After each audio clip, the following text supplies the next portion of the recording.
Meditation. Obviously, everybody's heard of it. Some of you have tried it, but not very many of you are using it to your advantage. In this video, I'm going to explain a little about the advantages of meditation and present moment awareness and how you can begin to immediately build the practice into your daily routine, and how after as little as only 3 weeks, it will drastically improve your life. But let me begin first of all with this. If you're not practicing meditation or present moment awareness in some capacity, you are doing a disservice to yourself and you're not going to get the results you want out of college or life. Hello, beautiful people, and welcome back to my channel. If you're new here, please consider subscribing and clicking on the bell for notifications. This is the channel to learn about literature and life. It's really that simple. If you aren't using meditation or some form of present moment awareness strategies right now, you simply are not going to be able to be successful at college or anything you want to do with life. But hey, you might argue, look at all the accomplished people who don't say anything about meditation and how successful they are.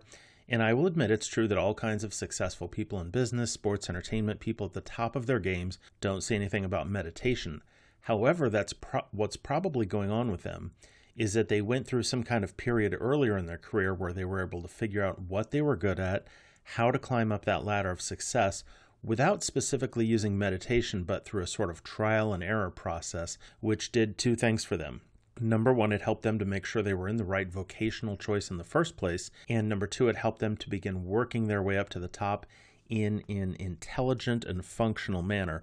So while there may be many exceptions to the rule of why meditation and present moment awareness don't seem to be required to be happy or successful, it is definitely true that slowing down your thoughts and making sure to steer yourself into the correct pattern of habitual thinking is going to be vastly improved by doing some type of meditation or present moment awareness.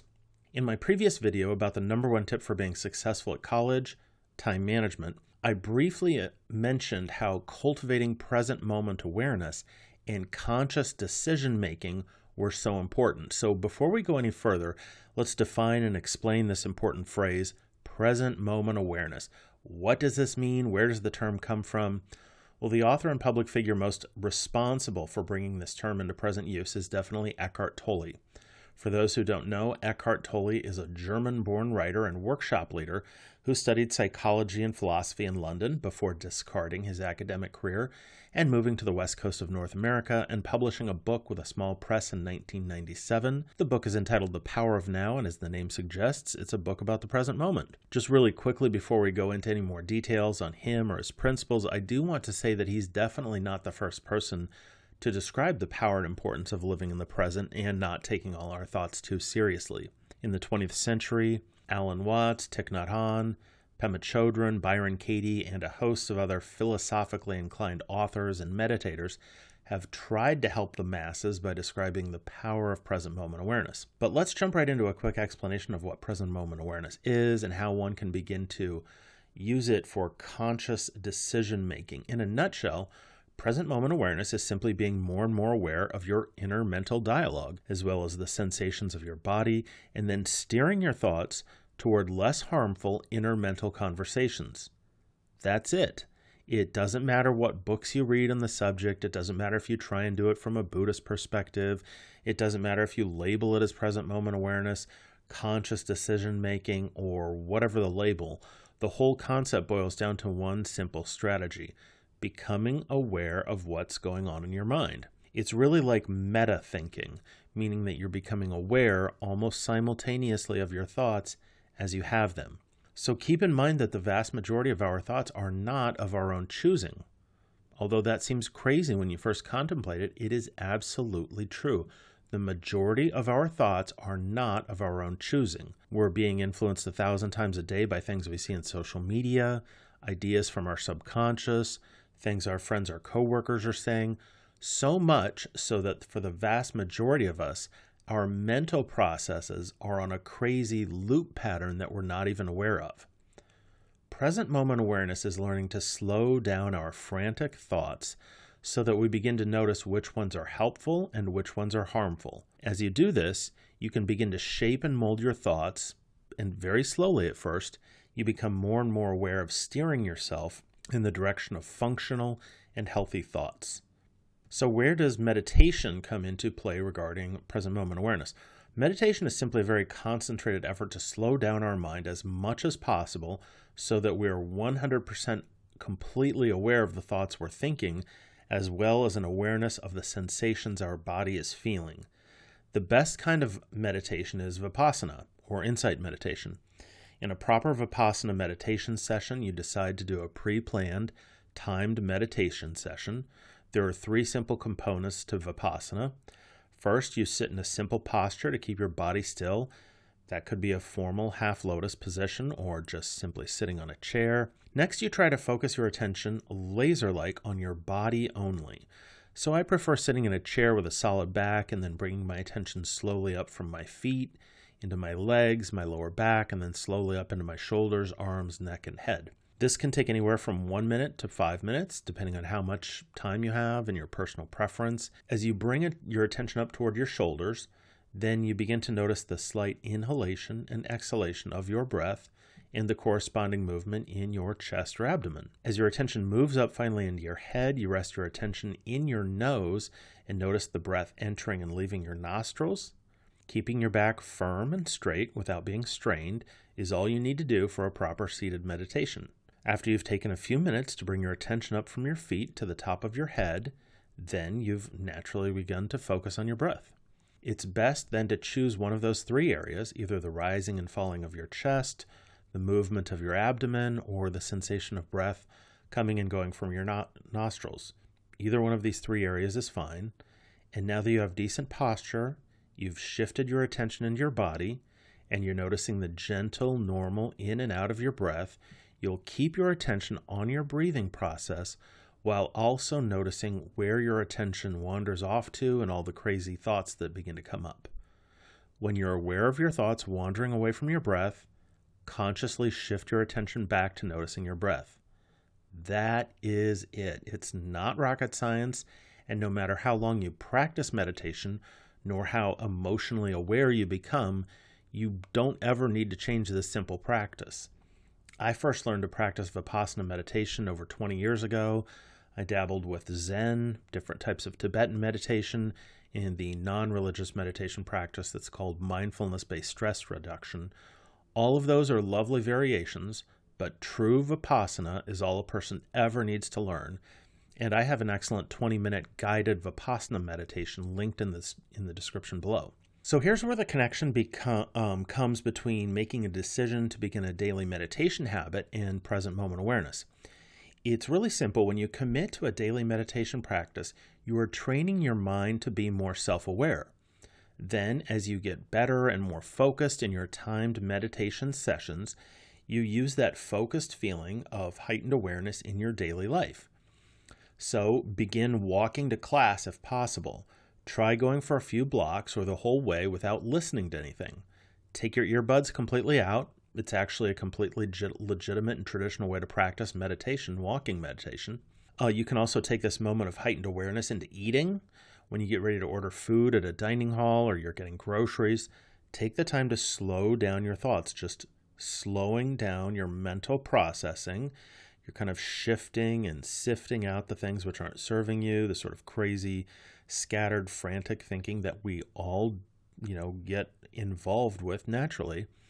And then you, for example, again, if you're in the grocery store, then you can slow down, you can make the right choices. You're getting something to eat somewhere, make the right choice of what's healthy to get.